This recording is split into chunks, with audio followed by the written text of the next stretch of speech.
Jésus-Christ, bonjour et bienvenue à cette méditation en ce jeudi. Le texte de la parole de Dieu continue à nous présenter Jésus qui parle encore de la mort d'une certaine façon aujourd'hui. Il dit, elle arrive en fait comme un voleur. Le patron de la maison arrive comme un voleur. Il parle de la mort. Il nous dit qu'en face de la conception et de la possibilité de la mort, il y a deux types de personnes. Il y a ceux qui continuent à vivre de telle façon que leurs actes de bonté ne soient jamais conditionnés par la méchanceté, par la critique ou par le mal des autres.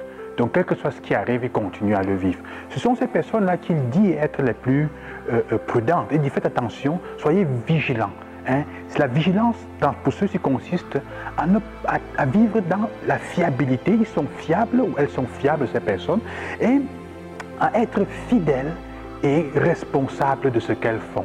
Ça veut dire qu'elles sont capables, dans la prudence, de continuer à poser leurs actes de bien, de vivre de telle façon que, en sachant que demain on peut leur demander de rendre compte. Elles peuvent rendre compte à tout moment de ce qu'elles vivent et elles n'ont pas peur, elles sont prêtes à rendre compte, à donner, déposer le bilan de ce qu'elles ont fait.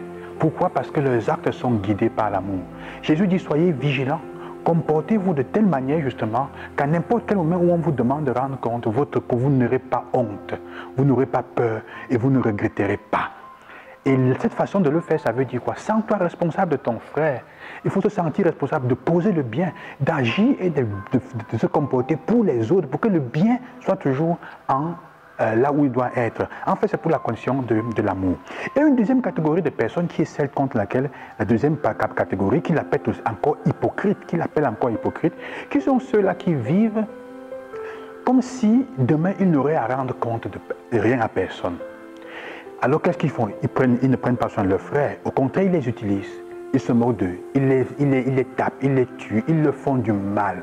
On se sert des autres dans l'amitié, dans le travail. Ils se servent d'eux.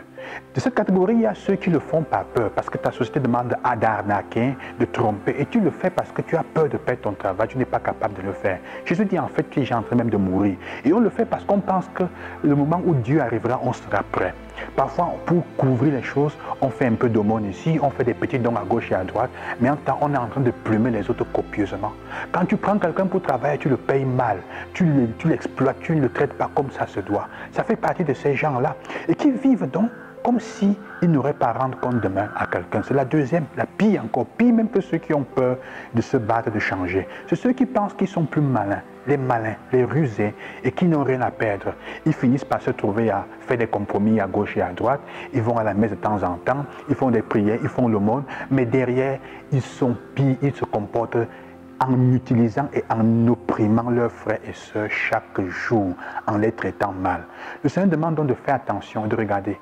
La vigilance n'est pas seulement avoir peur du mal qu'on peut te faire, et c'est pas moi de quoi, du poison qu'on peut te donner, mais la vigilance, elle consiste surtout à faire attention, à être fiable, mais en étant prudent dans ce que tu fais. Et surtout, à vivre de manière que si le Seigneur disait maintenant, ta vie est finie, les choses s'arrêtent, tu n'aurais pas honte de ce que tu as vécu, tu n'aurais pas peur. Est-ce que je peux dire d'être dans ce processus-là? Ou alors je suis encore dans la condition de celui qui pense être malin, d'exploiter tout le monde, de prendre l'argent, prendre tout pour mes poches et ne laisser rien à personne, comme si je n'allais pas mourir et laisser les choses. Et on pille le pays, on pille la société, on pille ce qu'on a autour de soi. Que le Seigneur vous accompagne, et je termine avec ces paroles de Saint Paul pour vous dire comment Paul lui aussi fait comprendre que la vérité, en effet, est dans cette dimension de l'amour. La vigilance est la vigilance de celui qui aime et qui ne laisse pas ses actes de bien être conditionnés par les critiques et le mal de l'autre. Il dit que le Seigneur vous donne entre vous et à l'égard de tous les hommes un amour de plus en plus intense et débordant, comme celui que nous avons pour vous. Et qu'ainsi il affermisse vos cœurs, les rendre irréprochables en sainteté devant Dieu, votre Père. Que le Seigneur vous bénisse, qui vous accompagne, qui vous donne une bonne journée. Vous soit Jésus-Christ et à demain.